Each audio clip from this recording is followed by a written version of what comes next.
And hello, all of you wonderful car lovers out there. And I am Aaron Clements. I'm John Ryan. And we are with the CNC Auto Show. And our goal is to give you some information that will make your car, truck, or SUV safer, to make it more dependable, and to make it last longer for less money and less hassle. And I've mentioned before that people are keeping their cars longer than ever before. They are. Because the reason they do that is there was a time to where when the vehicle reached somewhere 100, 150,000 miles, it was just ready to retire. They would park it in the backyard somewhere and just let it go because it just was not worth the house. Now they're finding that 150 is just getting warmed up. That's true. And then 200 is still going. 250 is still going. And they're saving money all of that time. That's what's really neat about it that I like. So we want to help you to do that. And we do that partly by taking your phone calls. And that number is 706-863-5800, and that's 8:05 to 10 Eastern Time. You can also listen on iHeartRadio, WGAC, or watch us live on Facebook. And we always like to give you some advice on where you might be able to go to find a good, dependable auto repair facility almost anywhere that you're at. Right. And you would simply go to NapaAutoCare.com. There's a little search engine in the top right-hand corner. You can put your location there, and you'll find a list of some absolutely fantastic car repair facilities. The other thing that I do want to mention is we have a really fun show set up, and that has to, and the theme for today's show has to do with vehicle sensors. Your car wants to know everything that's going on around it, and it does that by looking at sensors. So we'll talk about those as we're answering questions. And speaking of questions, you think we should go to the phone? Yeah, let's go to Joel. That's perfect. Hey, Joel, welcome to the CNC Auto Show. We appreciate the call. What can we help with? So how's it going this morning, guys? Oh, beautiful. Absolutely fantastic morning. We have had a great time. And what can we help with? So I'm currently driving a 2001 Camry, and I'm curious about the headlights on it. If it's any benefit to going to LED versus the older technology for a headlight, or if there's not really any. It's like similar to how you upgrade from a CFL or a incandescent that's in your house from that to LED. Yeah, that's a great question. Of course, you probably remember HID bulbs also. LED are kind of the newer thing. HID bulbs worked well. They provided a very bright white light, sometimes even blue light, which can be, just about impossible to pass from oncoming traffic. Yeah. LED lights are kind of the new thing now. We have had customers install them in their vehicle. I've never had firsthand experience with LED lights yet. I do plan on it. But however, the only thing I can say is the light is definitely brighter, but it does not shine, in most cases, the ones I've had experience with, it does not shine in the same prism as a typical halogen bulb. And what I mean by that is it just doesn't shine as far. Now you'll probably see, demonstrations of, night, regular bulb versus the LED, and it will look a lot brighter, and it shows that. But just in my experience, they do not shine as far. And again, that's really the only experience I've had with them. I say that with the exception of the housings, a lot of the bulbs are a lot longer because they have a heat sink on the back of them, and sometimes they will not fit in the factory housing. Your vehicle, if I'm not mistaken, if memory serves me correctly, it has almost a door, basically a round door that you push on the back of the headlight and turn to seal that fixture, of course, from moisture. And some of the bulbs that I've seen are so long it won't allow that door to go on there. And, of course, obviously moisture will get in that lens. And, of course, before long you'll start having little water droplets in it. If that's the case. Now, they may very well make smaller versions of the LEDs. And Joel, I feel like that if you wanted to do it for like a cosmetic reason, you said, well, I'd really like the car to look better at night, or if you were doing it just saying, well, I like the different look of a LED light because it is a much wider light. Oh yeah, for and sure. It does look good. I would say get it. As far as any other benefit for the car, it's really not there, because like in a business or a house, you Right. put LED lights in and your power bill goes down, which is kind of neat. Yeah, it is. Well, your car, you don't really get a power bill from it, so it's not, and it would be so minute as to the less current that it's flowing, affecting the gas mileage, that it wouldn't be even worth counting. So Right. it would only be for one of those two reasons. If you just like the way it looked, and of course, what you always want to do when you're doing something like that is weigh how much you want it. And how much you like it with the cost of it. That's right. And then make a decision from there. But if you like it, it may be worth saying, well, I believe I'll try it and see how it does. Yeah, and also I got like a small question that you sort of brought up earlier in the show with the diagnostic port. Mm-hmm. What are your thoughts on like people getting their own OBD2 analyzers? I know that I've seen them online on Amazon for like around $20 and stuff. What do you think about that? I personally like it. I think it's kind of good, because as long as they don't think that is diagnosed, that's the only thing that kills me on stuff like that.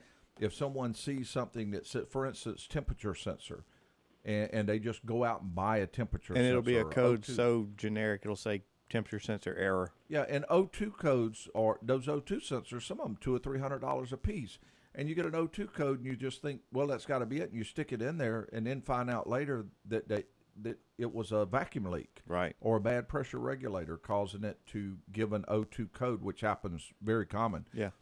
As long as you know what it's doing, it's only giving your code, absolutely fine, and I think that's good. And I love our customers use the internet. Yeah. Because I'll tell them about something that's wrong with their vehicle, and they'll say, well, let me get back to you. Well, they'll go online and they'll do the research and find out everything we said is accurate, and plus a lot of other people's going through the same thing. They come back and say, yeah, let's go ahead and do that. Yeah.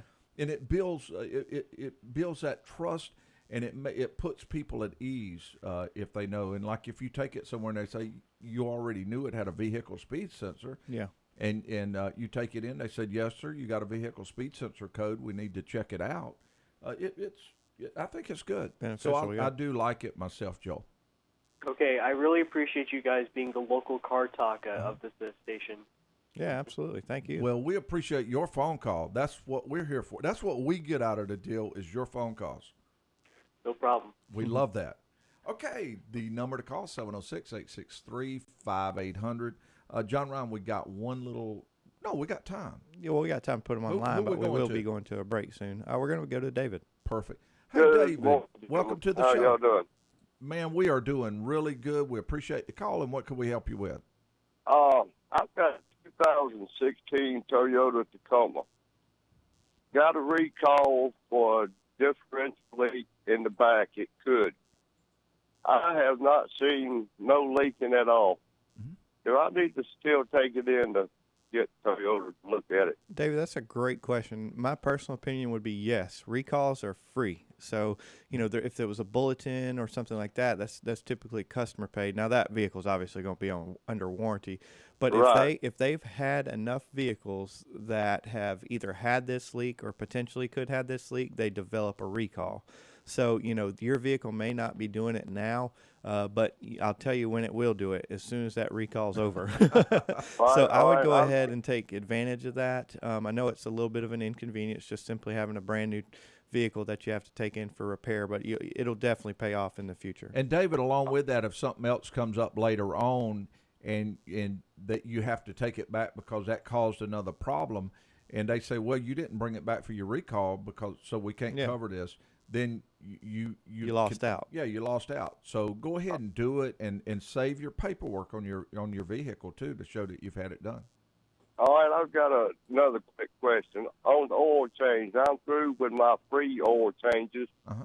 and they recommend the Toyota oil, the synthetic. David, If I go, can I if ask I you a go- question? This sounds Yes, like a sir. great question you're getting ready to ask, and I want to be Okay. able to. We want to be able to answer right. We need to take a real quick break. Can you hold just for a second? I think he said yeah. Sorry, Okay, I'll great. cut him off And first. we'll be right back just after these messages.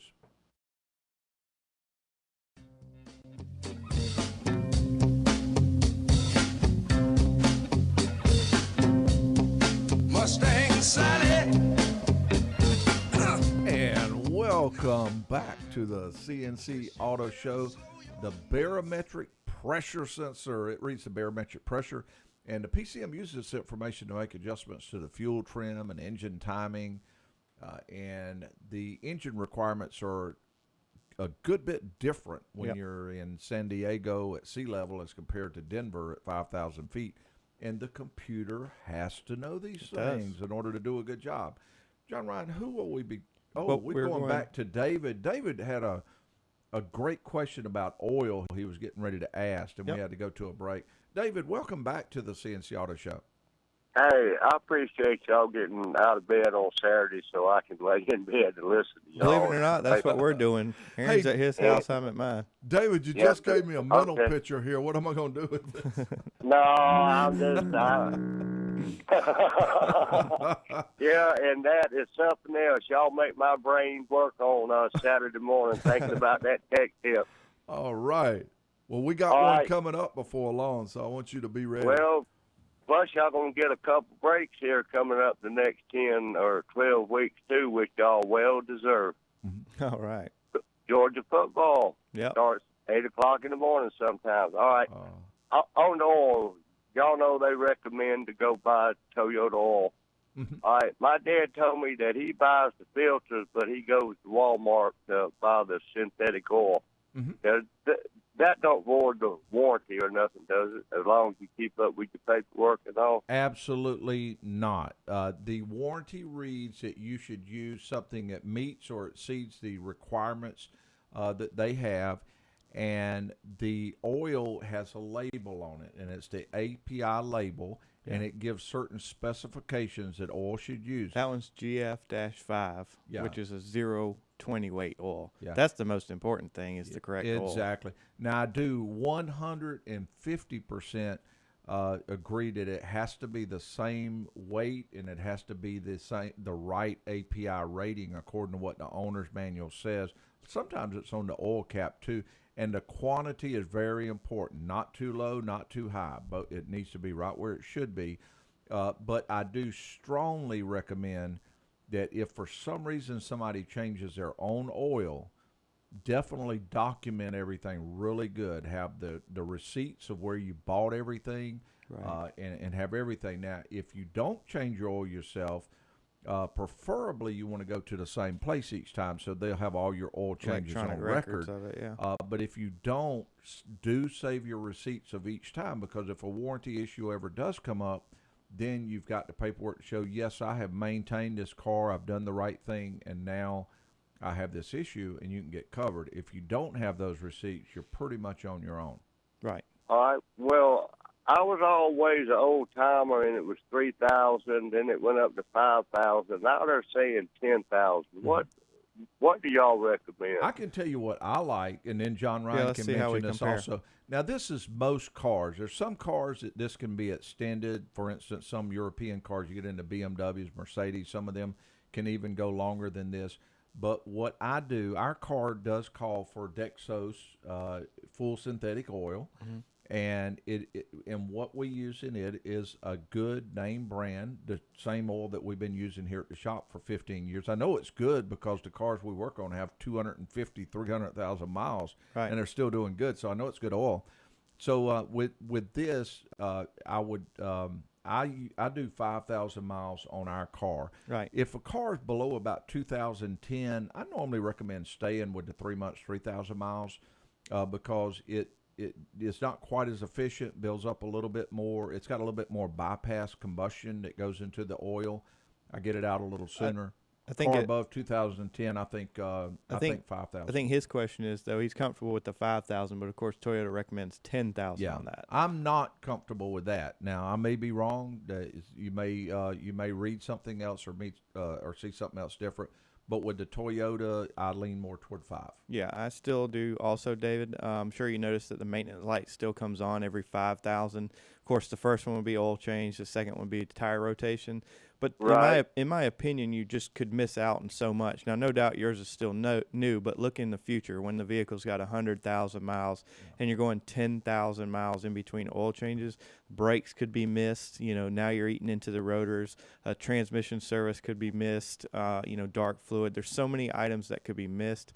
And the thing is, no doubt you could do 10,000 miles for a while until a certain mileage, but really it's better for the vehicle to have a consistent oil change at a consistent mileage. So I still lean towards the 5,000 mile. That's just a personal opinion. If I had your truck, that's what I would do. And you're talking about the cost of the vehicles are just huge. I mean, huge. Oh, It's it's what houses unreal, cost, ain't it? yeah. And that little bit of extra that on a full synthetic is just such a small thing to ensure that this vehicle's going to last You long. could cut out going to McDonald's every other day, and you could pay for it. You got to figure if you can avoid having to pay another $40,000 again.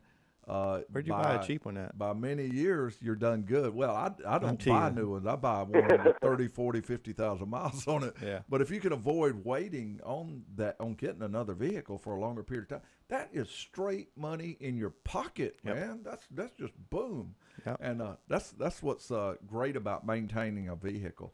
David, those are All right. fantastic questions you asked us. I love it. I appreciate y'all gentlemen very, very much. Oh, you've been good to us, man. You asked some great questions. All right. Thank you, sir. Thank you. All right. Okay, we do not have time to go to the next caller. But we will be going to Gary as soon as we return. Yeah, now. we'll be going to Gary. But we do have time to talk about a quick temperature sensor. Well, actually, this is the air intake temperature sensor, and it monitors the temperature of the air that's entering the engine. Right. because Typically, obviously, ambient the temperature. but computer needs to know what that is. And actually, it uses the temperature of that and the amount of air coming in to volume of measure it. the air density Yep. that's coming in, and then it uses all of that information to mix the fuel properly. And that's what helps with emission testing and all of the other. Because believe it or not, your car can tell if it's raining or not. Yes. There's a lot of things that computer needs to know. Okay, it is time to take another break, and when we return, we'll be going to Gary and Eddie, and we'll talk about why the clutch switch has to have some information to be able to do some things properly. All right. That and more. We'll be right back. My hands wet on the wheel. There's a voice in my head that drives my heel. It's my baby calling, says I need you here. Whoa, we are shifting the CNC Auto Show into fifth gear. Here we go. The clutch switch is normally located underneath the dash, and it prevents you, this is the big thing, it prevents you from starting the vehicle while it's in gear. Or your kid. Yeah, exactly. And I believe it probably on those cars has, well, I'm sure it would have an input for your engine to help the adjustments of the fuel and the idle and a lot of other things. When it pushes in, the computer will go ahead and start lowering Yeah. a lot of the idle speed, things like that. It does, because I'm sure you've noticed, obviously, in between gear changes, the RPM decreases, obviously. So, I mean, it definitely is an input. That's for what's neat about the sensors in a computer. A guy can sit there at a computer and just program this thing to do whatever he or she wants it to do when this happens. That actually brings up a really cool point. No doubt they have programs called like EFI Live. For instance, we needed a transmission control module to be programmed so that it won't go into overdrive to almost 60 miles an hour on a Cummins diesel. And that's all stuff that can be done. So we're having it programmed. Yep. Really neat. Where we're going? All right, let's go over to Gary. Hey, Gary, welcome to the CNC Auto Show. And what can we help you with? Howdy, how are you? We are doing just right now that you called. Okay, 05 Park Avenue Buick. Uh-huh. I haven't had it very long. It's low mileage. And They're great from time to vehicles. time, pardon me? They are great vehicle, long-lasting vehicles. We've actually had Yeah, quite a few well, of those for loaner vehicles. Yes, we have. I hope you're right about that long-lasting business. Uh-huh. It's a transmission question. Uh-huh. From time to time, it will shift with a bang, bump, bump, bump, like you're probably not old enough to remember this, but back in the old days, we'd put shift kits in our old Chevys. Mm-hmm. And when it starts doing that, if I turn it off, turn the ignition off and restart it, it's like it resets and it goes on shifting like it should. I presume it's electronic and computer controlled some way, but what can you tell me about that? Yeah, that's a great question. That transmission is, just like you said, electronically controlled. When it has that bump shift, I know exactly what you're talking about. You're talking about from about 30 to 35 miles an hour, and it almost just feels like it, not necessarily neutrals out, but like you said, a abrupt shift and kind of lazy Yep. into the gear. What happens a lot of times is the pressure solenoid in that transmission can actually read higher and or depends on which way the sensor fails or the solenoid fails. It can read higher or lower and actually delay the shift, and sometimes it can increase it so fast that it does feel like a shift kit. How a technician typically checks that out is puts a scan tool in there, reads the actual live data coming straight out of the transmission, obviously via the sensors and equipment that's on there, and looks for things like that. If they're doing 30 miles an hour and they see a higher pressure, or even if they see a code, I think it's a 1870 code, which is transmission basically, shift adapt, like the adaptation pressures are taking longer than normal, because that vehicle is smart enough to physically time the shifts, how long it takes, and if it takes too long, it can actually set a code for that. Luckily, that is typically a easy repair. Well, I say easier repair The than pan has to come right, off. easier repair than obviously replacing the transmission. But it does, like Aaron said, the pan has to come off, filter has to come off, and the solenoid has to be replaced. But it's a lot better than the transmission, obviously. Yeah, right. Okay. Well, okay. Thank you so much. Enjoy your guys' programs, and just a suggestion for Aaron there. He ought to consider a shop in Aiken, South Carolina. I don't know how big you want to get. I don't know what the thing would be from changing states, but this is the heart of town, and it would be, in my opinion, a pretty good place for a shop. Anyway, I like that idea. all right. Go We for love it. to expand stuff. Gary, you build it, we'll come. That'll work. Well, I'll think about that. Hey, we need investors. Yeah, we do. All right, Gary's number one. Appreciate the call, Gary. Gary, great call, All great right. comments, and thank you. Okay, the number to call 706-863-5800, 805-10 Saturdays. And John Ryan, who will we be talking to now? Next up is Eddie. Hello, Eddie. You are on. Good and morning, welcome to the Aaron. show. How are y'all doing? Perfect. Thanks for the call. Listen, I got probably an unusual question. I got a 98 Lincoln Continental. I mean, a immaculate car. It was, I got a steal on it, in other words. It had low miles. Right now it has 127,000 on it. And I was talking to one of the transmission guys here in Augusta, somebody that's done work for me in the past. And he told me that he would not recommend taking that car on a long trip for fear there's some piece in that transmission that he said that when they made the transmission, they made it real small and has a tendency to may want to break when it gets some age on it. Have y'all That's heard of not anything like that that? old transmission that the parking pile falls out of it, is it? I honestly don't remember. For some reason, I remember something to do with the drum in that transmission, but I'm not positive. Yeah, Eddie, of course. Yeah, obviously, he go ahead. mentioned something about a drum. Yeah. Yeah, he I did. think Well, I they thought had that's some what problem. I thought that's what happened. The parking pile falls in the drum. I don't really remember, to be honest with you. But Eddie, that is, I mean, anything can happen. How many miles on the Continental?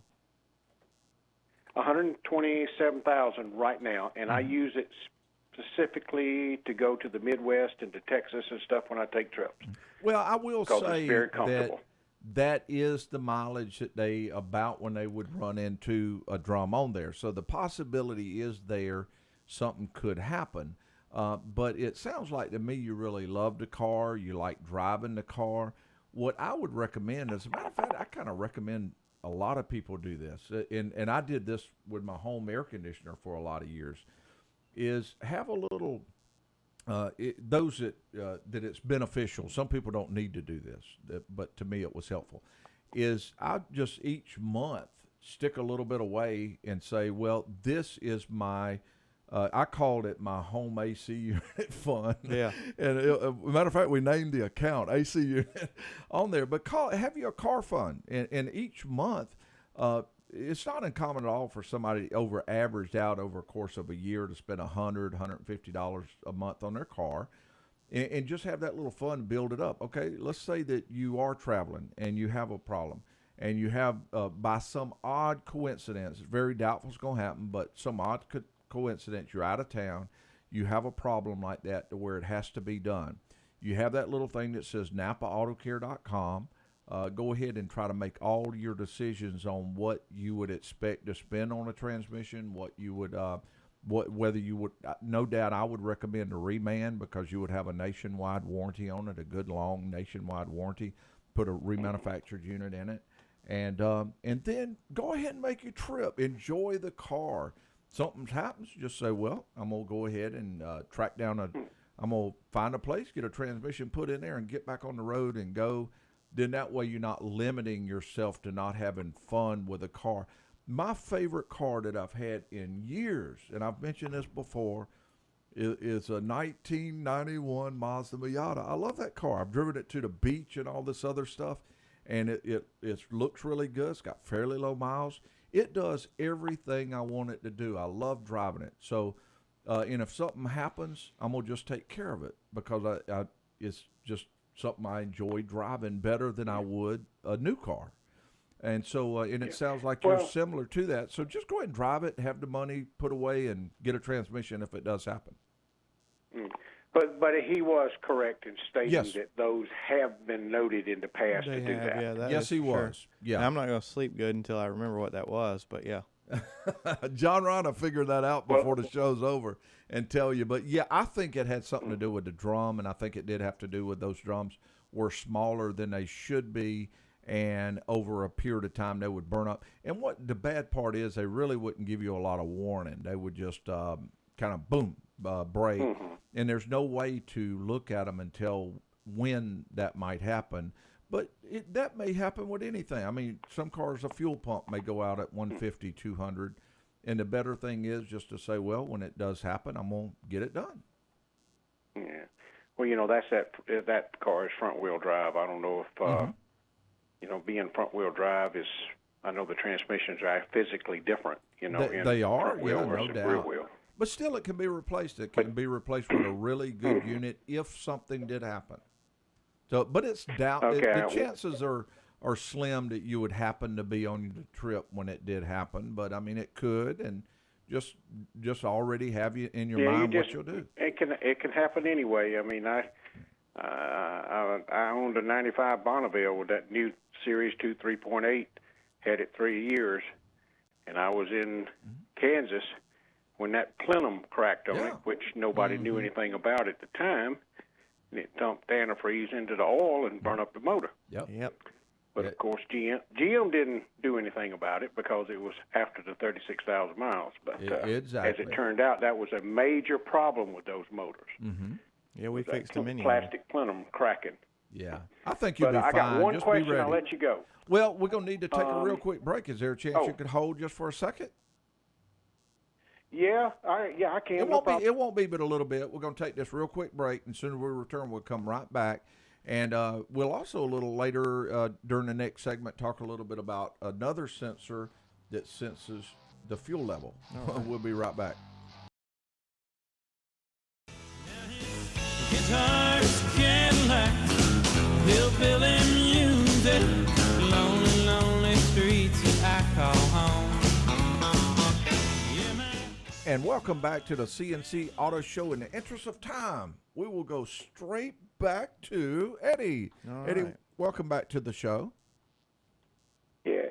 Yes, Aaron. I just wanted to ask you, with the more newer cars coming out with the LED headlights, will they probably have less chance of fogging up and getting hazy across there since the LED lights doesn't quite put out the heat that a normal halogen bulb does?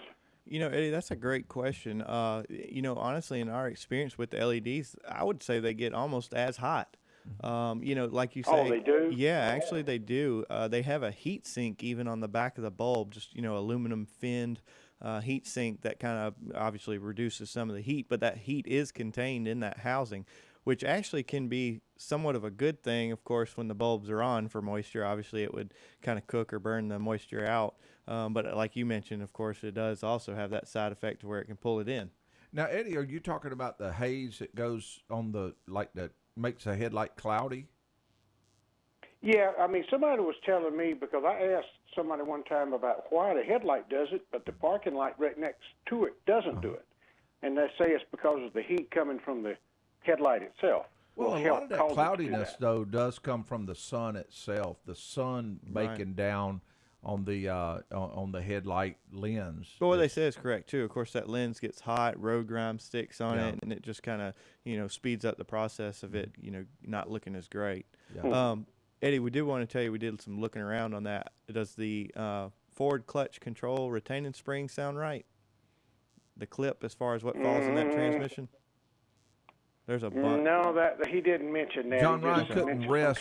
some Yeah, John Ryan wasn't able to rest until he was able to do the research on that. Yeah, that may be not the exact scenario, but we did replace a ton of those for that very problem. That transmission was in like the Taurus and stuff like that. That's at least that's the issue that I've been thinking about. But there might be another it's one. got that.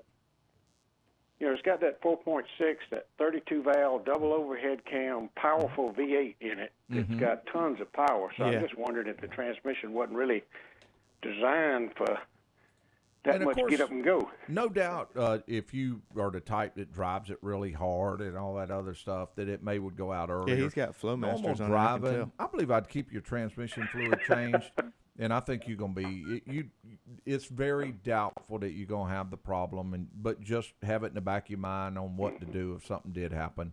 And that's like that on any car, though. I mean, I can. Yeah, I mean, my truck's got We tow in 200,000 a lot of miles on it. I late think model about that all the cars time. that just as many as early or 5, 10, 12-year-old cars. Yeah. So I would drive it, enjoy the car, and just be ready if something does come up, just like always. So Okay. enjoy that Well, I thing. changed the fluid at 90,000 when I bought it. I got 127 now. Perfect. How often do you think I should recommend changing the transmission fluid? If you changed it at 90, and how many miles do you have on it now? 127 now. 127. I'd say somewhere in the 40 to 50,000 mile Yeah. range. That or Okay. That Yeah. sounds good. I've been usually thinking about 50,000 normally. Yeah. But okay, well, I appreciate your time. I know there's other people waiting, so let me get out of here. great Thank call. y'all for Thank you everything. very much for calling. Number to call 706-863-5800, 805 to 10 Saturdays. Where we're going. We're going over to Ron. Hey, Ron, welcome to the CNC Auto Show, and what can we help you with? Good morning, fellas. My brother's got a 2015 Toyota RAV4, and he, like that previous caller, the manufacturer or the dealer's warranty has gone out, and he's changing his own oil. With that particular vehicle, it's got a canister, it's got a cartridge type oil filter, Yeah, exactly. and you got to have a special wrench to take off that canister filter housing. Right. And I believe he bought it at Napa, if I'm not mistaken. They carry them. If you go to change that filter, and I think in the book it just says to replace the cartridge, clean the canister up, and put it Replace back the in the O-rings position. and all that stuff Yeah. that's on To it. replace the O-rings, that's right. And could you, prior to that, fill that canister up with oil before you reinstall it? Ron, that's a great question. That canister actually lays in a way to where it's filled up as soon as you fill the car. When you fill it up through the valve cover, basically the flow of the oil actually passes the filter into the oil pan. So it kind of does it itself. It lays horizontally in that engine, so of course as you're pouring the oil in, it does fill it up. Okay. You saying horizontally? This one is almost vertical. It goes up into the engine, if I remember correctly. That's why I said, if it was possible to fill it up with oil. Is this the But- V6 or the 4-cylinder? Well, Well, I can tell you, it's, V6. yeah, that would answer the question when you said you're absolutely right, but it still takes that same passage. Right. And like I say, the wrench is totally different. I mean, you're not going It's a to cap. get that thing on or Yeah. off without that wrench. That's right. And you could Okay, do that, but I wouldn't. Everything's going to happen so fast as far as time you hit the key. Yeah. The oil pressure, the time the engine starts spinning, it's going to pump oil into there from the oil pan. So And my brother's on the same train as you guys are about changing that synthetic oil out every 5,000 miles. And I think the service indicator light, isn't it set at 10,000? Yeah, the maintenance interval is actually set at 5. It'll have maintenance required pop up, and that's again depending on what say if you did the oil change at 10,000, it would pop up again at 15 for tire rotation, and again at 20 for, of course, the oil change. But typically we recommend. And many cars are under a program to where it varies depending on how many cranking cycles, warm-up cycles you get, how many times the car's crank. For instance, to even me, if I were driving a car to Atlanta practically 2 or 3 times a week, and it wasn't around town, it wasn't under any weird conditions, it was just normal weather, towing, nothing like back that. and forth, I would probably go 7,500 miles on mine. I mean, if I did. Well, but very few people drive like that. Would you guys recommend that he wanted to change the interval, the light signal from 10 to 5? Mm-hmm. Would you recommend making a change if that's what you were going to do, or is it best? Well, to I leave normally it the way use it is? that sensor on most cars. I use the indicator As a as a backup mode. I like the oil sticker. You can't beat it. I have the oil sticker as primary. If you drive the same amount of miles practically every day, then the next thing I would do is put it in my calendar in the phone to where you'll get an alarm about every, let's say if it takes you 5 months to go 5,000 miles, I would every 5 months say, check on getting oil change. Right. And there you go. And that's the most common, and use that other as a backup. And I want to say this before we run out of time. My logic behiund this is it's like deck school. Deck school said 100,000 mile coolant. What do we have? A whole bunch of problems. A lot of problems. I think the same thing about the 10,000 mile oil change. Now, Toyota vehicles, I absolutely love them. I'd buy just about every one of them. But they also had sludge issues in the early 2000s right in there. They did. And no doubt they've corrected the engine. Totally different engine. But to protect the investment, I would not go 10,000 Everybody miles. may be fine, but that first cowboy up over the hill is the one that gets the arrow. That's so right. I always like to There wait you go. a while. All right. Well, guys, I sure appreciate your advice. Y'all have a great weekend. Make Thanks, her safe. Ron. You too. We thank you also. And we mentioned this during the first hour. I do want to mention again. And first, I want to say I'm sorry we didn't get all the phone calls. Charles and Donnie, if you would please give us a call back next week or even during the week, that'd be great. We got some sad but exciting news, and I mentioned before that one of our show producers, Bo Roberts, he's taking a position in Afghanistan, and he said he had enough of the CNC Auto Show. That's right. No, he had a great opportunity to go to Afghanistan, so he's going to be going there. And that actually moves Dominic Frito up to the top producer position. He is the man now. Yep. But we do want to say we have enjoyed Bo Roberts being here so much. He's done so much for the CNC Auto Show. We appreciate it very much. And also, he's going to help us get a show to run in Afghanistan. Only bad thing is Dominic's still got to do your makeup. Yeah, he does. All right, we're running on E. We need to pull over for now, but we'll be back with you next time on the CNC Auto Show.